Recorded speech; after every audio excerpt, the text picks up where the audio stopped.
Hello my dear student. तो आप सभी कैसे हैं? उम्मीद करता हूं कि आप सभी अच्छे होंगे। ठीक है बेटा। तो मैं प्रेम कुमार आप सभी का स्वागत करता हूं अपने एजुकेशन एकेडमी के इस प्लेटफॉर्म पर। तो जैसा कि बेटा हमने आपसे वादा किया था कि हम अपने इस प्लेटफॉर्म पर आईआईटी जेई मेंस एनडीए और क्लास 12th के वीडियो लेक्चर्स अपलोड किया करेंगे, है ना। तो अभी हम क्लास 12th मैथमेटिक्स के चैप्टर 1 डिस्कस कर रहे हैं, रिलेशन एंड फंक्शन। बात समझ में आ रही है?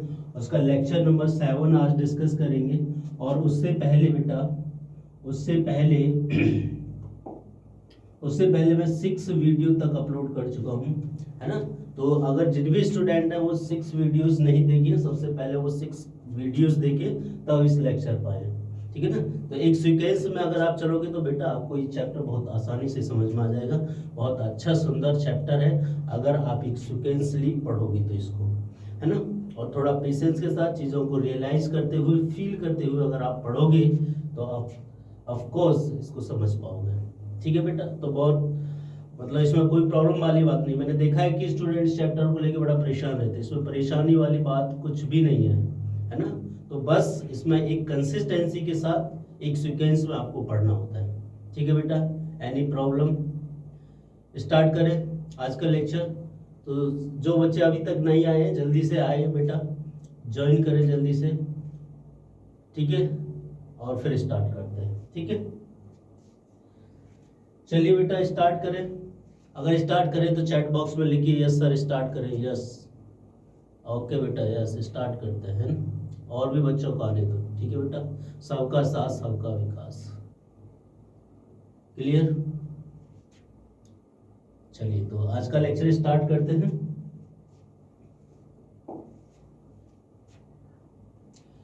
तो अब अभी तक हम 6 वीडियो में एक्सरसाइज 1.1 के अप टू क्वेश्चन नंबर 11 तक डिस्कस कर चुके हैं। इस एक्सरसाइज में टोटल बेटा 16 क्वेश्चंस हैं। कितने? 16 क्वेश्चन है। उसमें से हम 11 क्वेश्चन डिस्कस कर चुके हैं। ठीक है। तो आज हम क्वेश्चन नंबर 12 को डिस्कस करने जा रहे हैं। तो क्वेश्चन नंबर 12 क्या बेटा? So that the relation are defined in the set A of all triangle। जो सेट A है जिसमें क्या है? ऑल ट्राइंगल्स हैं। और उसमें से एक रिलेशन बनाया है R इक्वल टू T1, यानी उन सभी ऑर्डर पेयर को कलेक्ट कर रहे हैं T1, T2 such that T1 is similar to T2। बात समझ में आ रही है? Is an equivalence relation. क्या है? इक्विवेलेंस रिलेशन है, ये प्रूफ करना है। फिर उसके बाद की कहानी बाद में देखेंगे, पहले हम इसको इक्विवेलेंस रिलेशन प्रूफ करते हैं। बात समझ में आ रही है? तो बेटा मैंने क्या बता रखा है आपको?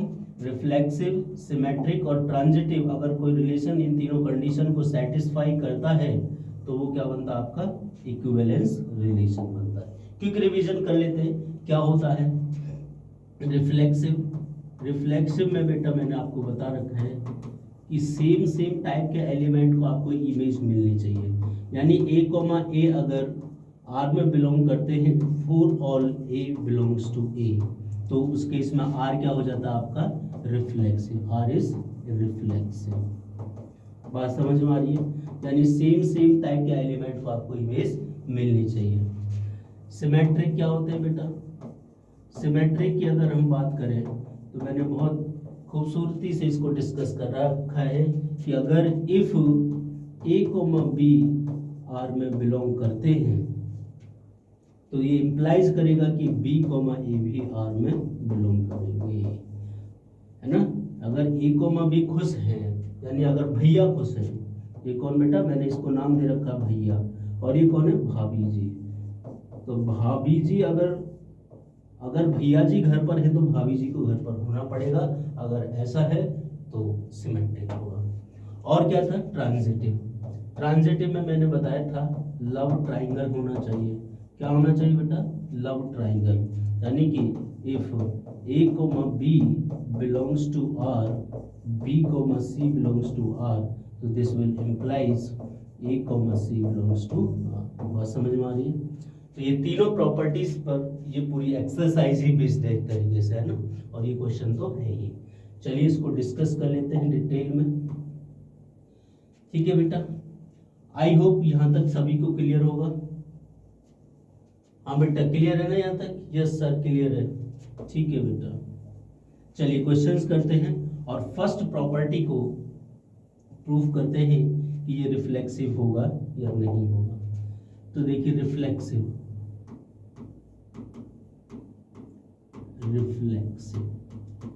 तो अगर हम रिफ्लेक्सिव की बात करें तो T1, T1 always belongs to R, है ना? सिंस ऐसा क्यों होगा बेटा? Since T1 is always similar to T1, यानी एवरी T1 क्या है? T1 T2 is similar to T2, और ट्राइंगल्स हैं तो हर ट्राइंगल्स अपने आप के सिमिलर तो हो गए, यानी every triangle is similar to itself, every triangle is similar to itself, है ना? बात समझ में आ रही है? तो दिस इंप्लाइज, हम बहुत खुशी के साथ कह सकते हैं कि R इज रिफ्लेक्सिव। प्रसन्नता के साथ, खुशी के साथ नहीं, प्रसन्नता के साथ हम कह सकते हैं कि R इज रिफ्लेक्सिव। बात समझ में आई? चलिए नेक्स्ट प्रॉपर्टी डिस्कस करते हैं, सिमेट्रिक। क्या बेटा नेक्स्ट प्रॉपर्टी क्या थी हमारी? सिमेट्रिक। बताइए सिमेट्रिक कैसे प्रूफ करेंगे? जल्दी से मुझे आप बताइएगा। सिमेट्रिक,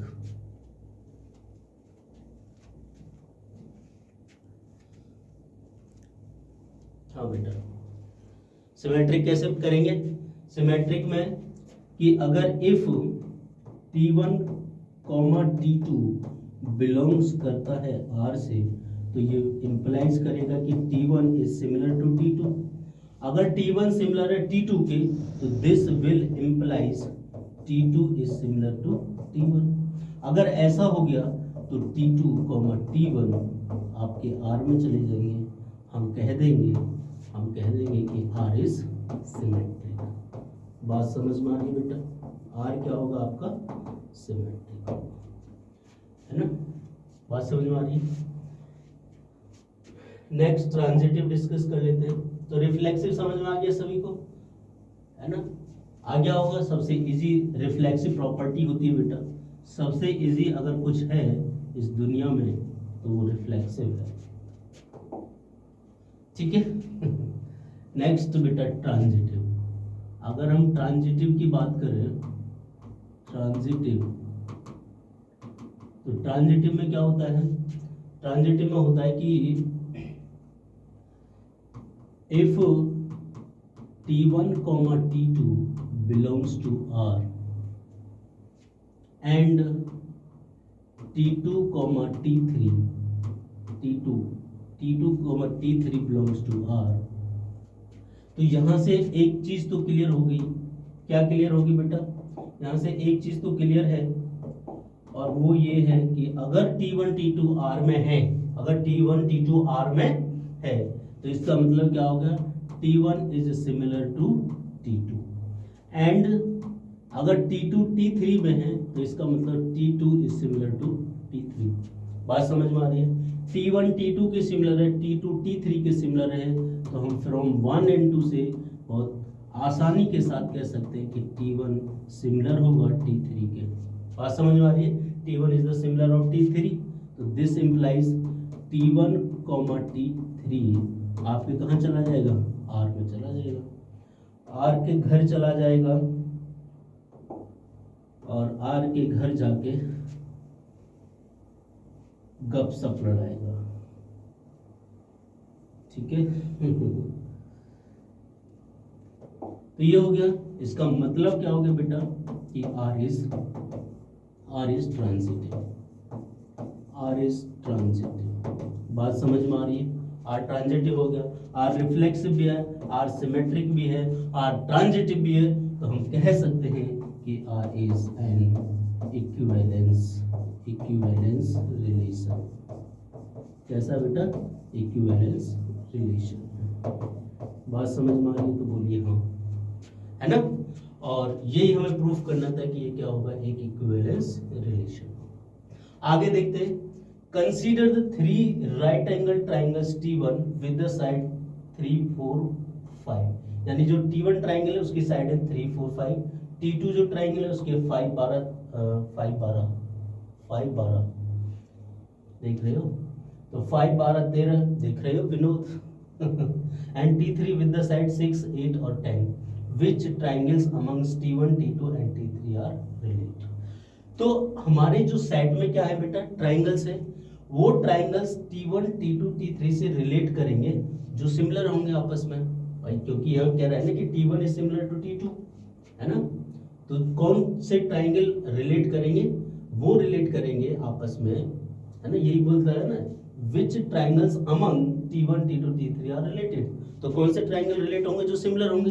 अच्छा, सिमिलर की प्रॉपर्टी क्या होती है, two triangle are said to be similar if the ratio of their corresponding side are same. ये आपने क्लास 10th में पढ़ा होगा, है ना, कि अगर उनकी करस्पॉन्डिंग साइड का रेशियो सेम हो जाता है तो वो क्या बन जाते हैं, आपके सिमिलर ट्राइंगल बन जाते हैं। तो बेटा आप ध्यान से देखिए आप T1 और T3 को जरा, अगर मैं T1 एंड T3 की बात करूं तो T1 में क्या है,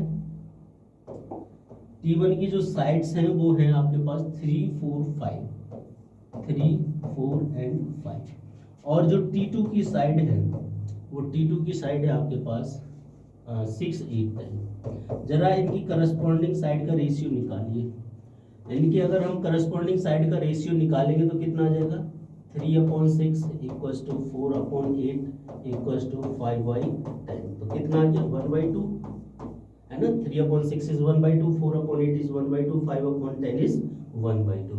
बात समझ में आ रही है बेटा। इसका मतलब T1 और T2 क्या है, सिमिलर है। This implies T1 is similar to T3 है, आई थिंक T3 की साइड से, ये T2 की साइड से आपके पास में 5 12 और T3 की, ये तो बेटा T3 होगा। बात समझ में आ रही है। तो T1 is similar to T3, तो ये आपका आंसर है। बात समझ में आ रही है, बात समझ में आ रही है बेटा, नोट करिए, है ना।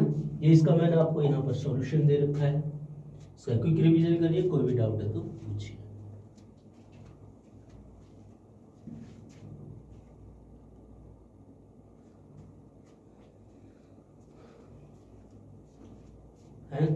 क्लियर है बेटा। तो ये रिफ्लेक्सिव है, since every triangle is similar to itself, हर ट्राइंगल अपने आप के सिमिलर होगा। सिमेट्रिक है, अगर T1 सिमिलर है T2 के तो हम कह देंगे T2 सिमिलर है T1 की, सिमेट्रिक भी है और ट्रांजिटिव भी है, वो हमने डिटेल में डिस्कस कर ही लिया इसको।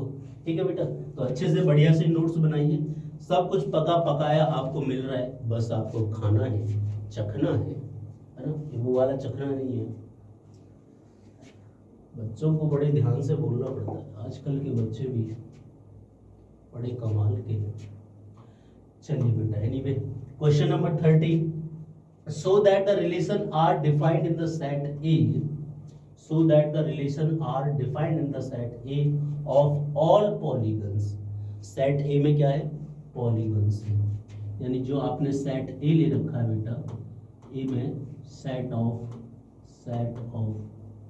all polygons, set of all polygons। बात समझ में आ रही है।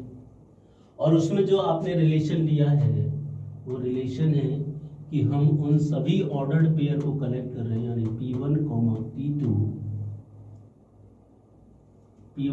P2 such that P1 and P2 have the same number of sides। P1 and P2 have the same number of sides, बात समझ में आ रही है ना। तो प्रूफ करना है कि ये इक्विवेलेंस रिलेशन है या नहीं, बाकी कहानी बाद में देखेंगे। तो बेटा अगर ये इक्विवेलेंस रिलेशन होना चाहता है तो उन्हीं तीनों प्रॉपर्टीज को ये सेटिस्फाई करेगा। क्या होना चाहिए, अगर वो इक्विवेलेंस बनना चाहता है तो रिफ्लेक्सिव होना चाहिए, सिमेट्रिक होना चाहिए, ट्रांजिटिव होना चाहिए। बार बार बोलिए, है ना, ताकि ये चीजें आपके मन मंदिर में बैठ जाए, है ना, और तब जब भी आपको जरूरत पड़े तो ये प्रॉपर्टीज याद आए आपको, और वो होगा बेटा प्रैक्टिस से। समझ आ रही, practice makes a man perfect, correct, A women perfect also. अगर वुमेन प्रैक्टिस करेंगी तो वो भी परफेक्ट होंगे, तो इसको करेक्ट कर लीजिए। ऐसा नहीं कि मैन ही परफेक्ट होगी, वुमेन भी होंगी। इक्वलिटी का भाव रखिए भाई। देखो, तो ये हो गया बेटा, बात समझ में आ रही है। चलिए रिफ्लेक्सिव, तो रिफ्लेक्सिव, चलिए रिफ्लेक्सिव की बात कर लेते हैं। तो यहाँ पर आप देखोगे तो P1, P1 टाइप की जो एलिमेंट है हमेशा R में बिलोंग करेंगे। For all P1 belongs to A। बात समझ में आ रही है? क्यों? सिंस every polygons have the same number of sides,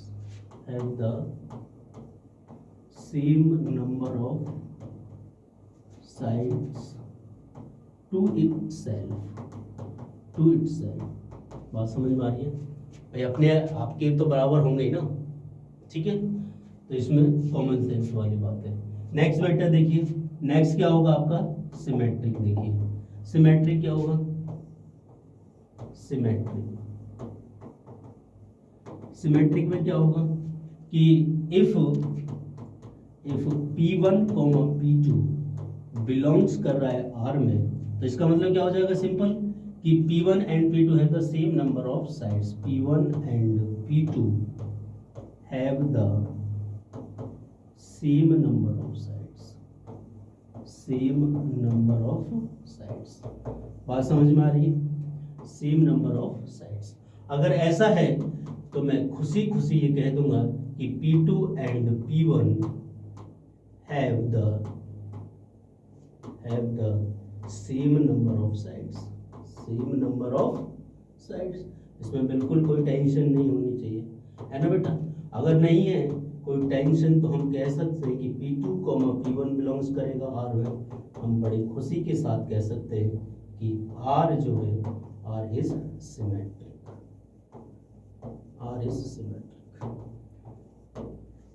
खुशी भाई हर कहीं आ जाती है, हाँ? बात समझ में आई? तो ये हमारा सिमेट्रिक भी हो गया बेटा।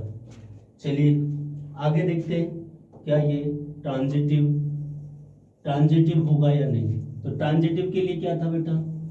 ट्रांजिटिव के लिए सर लव ट्राइंगल होना चाहिए। अगर कोई भी रिलेशन ट्रांजिटिव होना चाहता है तो वो लव ट्राइंगल होना चाहिए। लव ट्राइंगल की प्रॉपर्टी को सेटिस्फाई करना चाहिए। बात समझ में आ रही तो बोलिए हाँ। तो देखिए ट्रांजिटिव,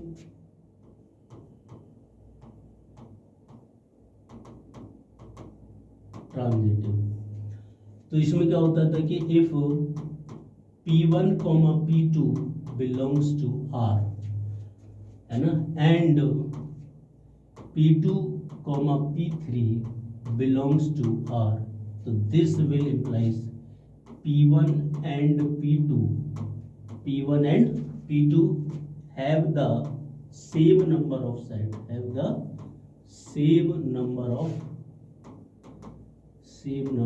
sides, बात समझ में आ रही है? एंड सिमिलरली हम यहां से कह सकते हैं कि P2 and P3 have the same number of sides।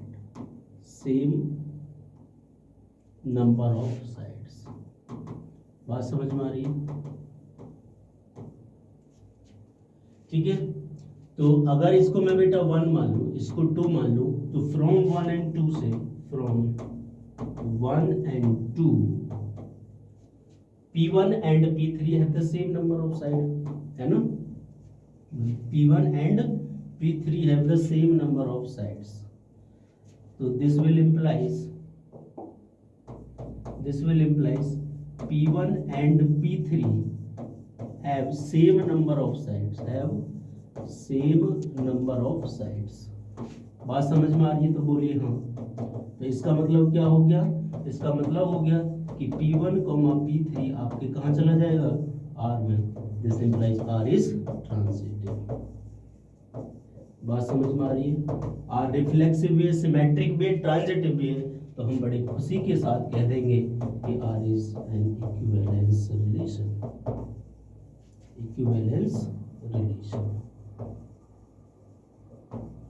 बात समझ में आ रही तो बोलिए हाँ। ठीक है, कोई डाउट बेटा, समझ में आया है ना? तो सिंपल क्वेश्चंस है, कॉमन सेंस वाले क्वेश्चन है। नेक्स्ट आगे क्या कह रहे हैं, what is the set of all element in A related to the right angle triangle T with the side 3, 4 and 5। चलो, to the right angle triangle, अच्छा ये जो है पाइथागोरियन ट्रिपलेट को होल्ड करते हैं ना बेटा इसको, तो इसलिए इन्होंने राइट एंगल बोला है। लेकिन उन पॉलीगॉन में से कौन रिलेट करेंगे? अब अगर इसमें देखें तो 3 साइड है, 3 साइड किस में होती है? ट्राइंगल में होती है। 3 साइड यानी जिसके 3 पैर होते हैं, जिसके 3 पैर होते हैं वो तो ट्राइंगल होता है। तो इनसे रिलेट कौन करेंगे? The set of all triangles, the set of all triangles relate with the side 3, 4, 5, है ना? तो सेट ऑफ ऑल ट्राइंगल्स क्या कर जाएंगे यहाँ पर? रिलेट कर जाएंगे। बात समझ में आ रही है?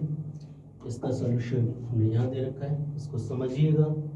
ठीक है, क्विक रिवीजन कर लीजिए, कोई भी डाउट है तो डिस्कस कर लीजिए। ठीक है,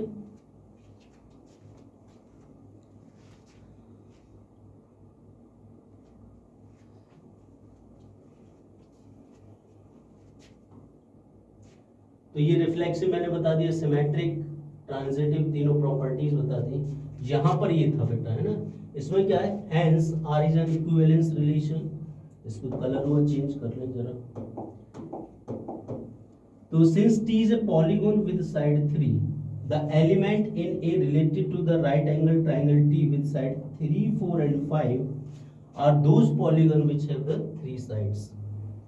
T is a polygon with sides. Hence the set of all element in A related to the triangle T is the set of all triangles. तो ये set of all triangles हो जाएगा। बात समझ में आ रही है? क्योंकि T में कौन थे? जिनमें 3 sides है। ठीक है, तो इसमें मुझे थोड़ा सा करना पड़ेगा कि जब मैं पीपीटी बनाऊंगा तो इसको बेटा थोड़ा ऊपर रखा करूंगा, है ना? चलिए, बात समझ में आ रही है? करत करत अभ्यास की जड़मत होत सुजान। तो जैसे जैसे बेटा आगे हम बढ़ेंगे तो जो भी चीज़ें हैं जिनमें हमें इम्प्रूवमेंट करना है तो हम जरूर उसमें इम्प्रूवमेंट करेंगे। क्लियर बेटा? चलिए आगे बढ़ते हैं। नेक्स्ट देखिए, क्वेश्चन नंबर 14। ये क्या है? Let L be the set of all lines in X Y plane. X Y plane में क्या है? L be the set of all lines, all रेखाएं इन एक्स वाई प्लेन। सारी रेखाएं मिलके आ गई हैं यहाँ पे। And R be the relation in L defined as. कैसे डिफाइन किया गया है? उन सभी ऑर्डर पेयर को कलेक्ट किया गया है L1 L2 such that L1 is the parallel to L2। L1 किसके पैरेलल है? L2 के। बाकी कहानी बाद में देखते हैं। चलिए बेटा, तो जो आपको सेट दे रखा है सर, वो जो सेट है उसमें तो सभी रेखाएं आ गई हैं, सभी रेखाएं आ गई हैं। तो set of all lines in X Y plane, X Y plane में सभी रेखाएं इकट्ठी हुई हैं। ठीक है, और जो रिलेशन बनाया है उस रिलेशन में क्या है बेटा? उन सभी ऑर्डर पेयर को कलेक्ट किया गया है L1 L2 such that L1 is parallel to L1 is parallel to. तो पैरेलल वो प्रेमी प्रेमिकाएं होते हैं जो एक दूसरे को निहार तो सकते हैं पर मिल नहीं सकते। मिलना तो चाहे पर मिल न पाए, ऐसे साजन मेरा उस पार है, मिलने को दिल बेकरार है। तो these the parallel line basically real life में। एक बेचारा यहाँ खड़ा है, एक यहाँ खड़ा है, मिलने को बेकरार है पर मिल नहीं पाते, that is called the parallel lines. बात समझ में आ रही है? चलिए बेटा, तो आइए इसको रिफ्लेक्सिव प्रूफ करते हैं। रिफ्लेक्सिव, तो यहाँ पर आपको समझ में ही आ गया होगा कि L1 L2 टाइप के हमेशा R में बिलोंग करेंगे। फॉर ऑल L1, यहाँ पे L1 है ना, L1 बिलोंग्स टू, ठीक है, since every line is parallel to itself, every line is parallel to itself. बात समझ में आ रही है? तो this implies R is reflexive. R is कैसा हो गया बेटा? रिफ्लेक्सिव हो गया। ठीक है, नेक्स्ट देखिए सिमेट्रिक। सिमेट्रिक क्या होगा? सिमेट्रिक में अगर हम बात करें बेटा, तो सिमेट्रिक में मैं कहूंगा कि if L1, L2 belongs to R, तो this will implies L1 parallel to L2। और यहाँ से बड़ी आसानी से मैं कह सकता हूँ कि L2 पैरेलल है L1 के, और खुशी खुशी मैं कह सकता हूँ कि L2, L1 कहाँ जाएगा? R के घर जाएगा। This implies R is symmetric. R is symmetric. This implies R, हाँ, R इज सिमेट्रिक होगी। बात समझ में आई बेटा? तो हमने इसको रिफ्लेक्सिव प्रूफ कर दिया, सिमेट्रिक प्रूफ कर दिया। जरा बच्चे ट्रांजिटिव प्रूफ करिए, सभी बच्चे ट्रांजिटिव प्रूफ करें।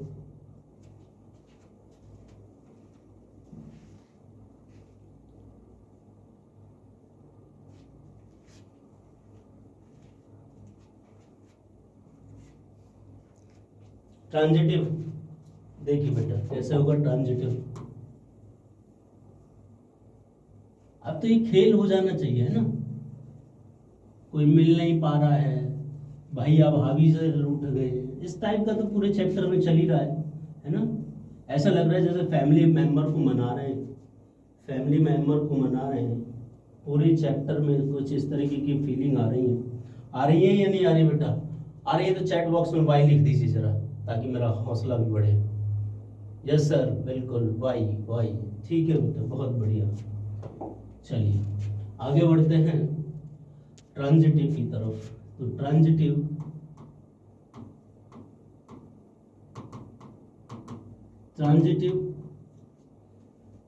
में क्या होगा? इफ लव ट्राइंगल होगा ना, कि L1 L2 अगर R में बिलोंग करते हैं, L2, L3 आपके R में बिलोंग करते हैं, तो यहाँ से एक बात तो पक्का है कि L1 पैरेलल होगा L2 के, एंड L2 पैरेलल होगा L3 के। इसको 3 मान लो, एकदम 3, और इसको 1 and 2। तो फ्रॉम 1 and 2 से बेटा क्या हो गया? फ्रॉम 1 and 2 हम बहुत आसानी से कह सकते हैं कि L1 पैरेलल है L2 के, L2 पैरेलल है L3 के, तो this will implies L1 parallel होगा L3 के। अगर ऐसा है तो ये इम्प्लाइज करेगा कि L1, L3 बिलोंग्स करेगा आपके R में। This implies R is transitive. R कैसा हो गया? ट्रांजिटिव। R सिमेट्रिक भी है, R रिफ्लेक्सिव भी है, R ट्रांजिटिव भी है, तो इसका मतलब क्या हो गया? R इक्विवेलेंस भी है। ये कैसा है? R is equivalence. बात समझ में आ रही है? बोलिए, है ना? R is the equivalence relation. अब देखिए आगे उसने क्या बोला है? So that the R is an equivalence relation, ये तो प्रूफ कर दिया। Find the set of all रेखाएं related to the line y equal to 2x plus, यानी कि हमें वो सेट निकालना है उन सभी रेखाओं का जो y equal to 2x plus 4 के साथ रिश्ता रखती है ना? तो देखते हैं कौन सी रेखाएं इस y equal to 2x plus 4 के साथ रिश्ता बनाए हुए हैं। तो बेटा आप याद करिए अपने आप को, कक्षा 10 में आपने पढ़ा होगा स्लोप, है ना? क्या पढ़ा होगा आपने? स्लोप पढ़ा होगा। चलिए स्लोप अगर पढ़ा है तो उसमें ये पढ़ा होगा कि y equal to mx plus C type की जो लाइन है, उसमें जो m होता है ना, वो m डिनोट करता था स्लोप को डिनोट करता था। तो यहाँ पर पैरेलल लाइंस की क्या डेफिनेशन थी? Two lines are said to be parallel if they have the same slope. Two lines, अगर लाइंस पैरेलल होना चाहती हैं तो उनकी स्लोप क्या होनी चाहिए? सेम होना चाहिए। तो यहाँ पर ये जो है ये भी तो बेटा कुछ इसी टाइप की इक्वेशन आपको नजर आ रही है, y equal to m x plus C type की तो इक्वेशन नजर आ रही है आपको, बात समझ आ रही है। तो यहाँ पर इसका स्लोप कितना है, इस लाइन का स्लोप कितना है, अगर इससे आप कंपेयरिंग करोगे तो m की वैल्यू मुझे फटाफट बता दीजिए चैट बॉक्स में, m की वैल्यू क्या होगी यहाँ से, कुछ बच्चे बता रहे हैं 2, बहुत बढ़िया बेटा, जिन्होंने 2 बताया है उन सब के लिए एक थम्स अप कर दीजिए सभी बच्चे 2। हाँ तो यहाँ पर देखिए अगर हम यहाँ पर बात करें तो y equal to 2x plus 4 में जो m है वो कितना होगा 2। तो जो लाइन, जितनी भी लाइन जिनका स्लोप 2 होगा वो हमेशा पैरेलल होंगे इसके, और जब इसके पैरेलल होंगी तो वो रिलेट करेंगी। इसका मतलब क्या हुआ कि जो भी line y equal to 2x plus C type की होंगी,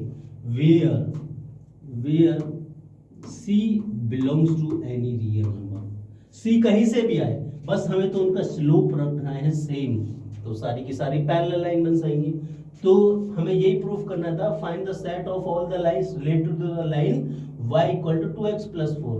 तो y equal to 2x plus 4 से कौन रिलेट करेगा, वो सभी रेखाएं, वो सभी लाइन रिलेट करेंगी जो y equal to 2x plus c की फॉर्म की होंगी, वे c is any real number, या कुछ भी c ये फिक्स रहेगा, c को चेंज करते जाइए, बहुत सारी इनफाइनाइट लाइंस आपको मिल जाएंगी जो y equal to 2x plus 4 के साथ रिलेट करेंगी। बात समझ में आ रही है बेटा, बात समझ में आ रही है तो बोलिए हाँ, ठीक है। इसका सॉल्यूशन ये रहा आपकी स्क्रीन पर, तो ये होता है, ठीक है। क्विक रिवीजन कर लीजिए, कोई डाउट है तो डिस्कस कर लीजिए।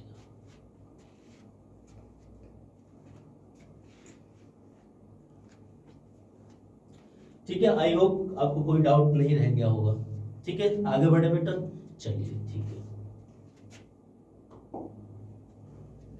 ये क्वेश्चन नंबर 15 है, ऑब्जेक्टिव टाइप क्वेश्चंस है। अच्छा क्वेश्चन है, इस टाइप के क्वेश्चंस एग्जाम में आते हैं, इन्हीं पर बेस्ड आपके कॉम्पिटिटिव एग्जाम में भी क्वेश्चंस बनते हैं। क्या कह रहे हैं, let R be the relation in the set 1 2 3 4, है ना, 1 2 3 4 given by this relation, choose the correct answers. कि बताना है कि ये रिफ्लेक्सिव होगा, सिमेट्रिक होगा या ट्रांजिटिव होगा या नहीं होगा, तो क्या होगा। तो बेटा अगर हम रिफ्लेक्सिव की बात करें तो सर अगर ये रिफ्लेक्सिव होना चाहता है तो इसमें सेम टाइप का होना चाहिए। क्या इसमें इस टाइप के एलिमेंट बैठे हुए हैं, अगर इस टाइप के एलिमेंट इसमें बैठे हुए हैं, शांत बैठे हुए हैं, तो हम ये कह देंगे कि आर रिफ्लेक्सिव होगा, अदरवाइज आर रिफ्लेक्सिव नहीं होगा। तो बताइए, किसी को चमका, यस सर, 2 2 1 1 टाइप के भी हैं, 3 3 टाइप के भी हैं और 4 4 टाइप के भी हैं, तो आर शानदार रिफ्लेक्सिव है। तो जिसमें रिफ्लेक्सिव मना किया गया है वो तो कट ही कर दो, इक्विवेलेंस का भी हम नहीं कह सकते, है ना, तो ये थर्ड ऑप्शन हमारा कट गया। चलिए, सिमेट्रिक चेक करना है, तो सिमेट्रिक में क्या चेक करना होता है, भैया जी घर पर है तो क्या भाभी जी भी घर पर है, तो भैया जी हमें तो नजर आ रहे हैं, पर ऐसा नजर आ रहा है कि भाभी जी घर पर नहीं है, कहीं कथा में गई हुई है ना। भाई 1,3 तो है, 1,3 तो है, बट 3,1 इस पूरे आर में नहीं है, तो सिमेट्रिक का तो बाजा बज गया, सिमेट्रिक का बाजा बजा तो ऑप्शन डी अपने आप भागा, तो हम कह देंगे R is reflexive and symmetric, नहीं, सिमेट्रिक का बाजा बज गया, R is reflexive and transitive but not symmetric, का ऑप्शन बी इज करेक्ट। अच्छा, ट्रांजिटिव ऐसे चेक कर लेते हैं, जैसे 1 3 के साथ 3 3 है, तो 1 3 है, यस है, 3 3 और 3 2 के साथ क्या 3 2 है, यस वो भी है, 1 1 3 के साथ तो 1 3 भी है, मतलब सब कुछ है ना। 1 2 2 2 के साथ 1 2 ये खुद है, मतलब ट्रांजिटिव भी है। बात समझ में आ गई। तो इस तरीके के क्वेश्चंस आपके एग्जाम में आ सकते हैं। इसका सॉल्यूशन भी हमने दे रखा है, ऑप्शन बी से करेक्ट ऑप्शन, ठीक है। देखिए, पकी पकाई खिचड़ी मिल रही है, बस खाना है और एंजॉय करना है। और इस एक्सरसाइज का बेटा लास्ट क्वेश्चन, इस एक्सरसाइज का लास्ट क्वेश्चन क्या है, let R be the relation in the set N, N means set of natural number, है ना, not Niharika. R equals to, उन सभी ऑर्डर्ड पेयर को कलेक्ट कर रहे हैं, इक्वल्स टू b-2, और b पर रिस्ट्रिक्शन लगा दी कि b आपको ग्रेटर देन 6 लेना है। Choose the correct statement. तो हर होशियार आदमी क्या करेगा, हर होशियार आदमी बेल मेथड का यूज करेगा। बेल मेथड आप जानते हैं, बेल मेथड है ना। बेल क्या करता है, बहुत मेहनत करता है बेटा, है ना। लेकिन आपको यहाँ पर ऑब्जेक्टिव क्वेश्चन करते समय थोड़ा सा बेल नहीं बनना है। आपको क्या है, ऑप्शन से देख लीजिए कि ऑप्शन, इसमें जो भी ऑप्शन इस कंडीशन को सेटिस्फाई करेगा आपका आंसर हो जाएगा। ठीक है, तो मैंने बेटा आर लिखा थोड़ी देर के लिए मॉडिफाइड वे में, ताकि आसानी से मैं देख पाऊँ। तो यहाँ पर b is nothing but a+2 है और b ग्रेटर देन 6 है। बात समझ में आई। अगर ऐसा है तो मैं क्या करता हूँ कि a की वैल्यू यहाँ से सेट ऑफ नेचुरल नंबर से, n क्या है हमारा, सेट ऑफ नेचुरल नंबर। अगर आपने a1 लिखा, अगर आपने देखो ऑप्शन इसकी बात करते हैं, a की वैल्यू 2n के अकॉर्डिंग, अगर a2 रखा तो b4 आ जाएगा, और कह रहे हैं b ग्रेटर देन 6 होना चाहिए, तो मतलब ये तो बैंडस बच गया इसका।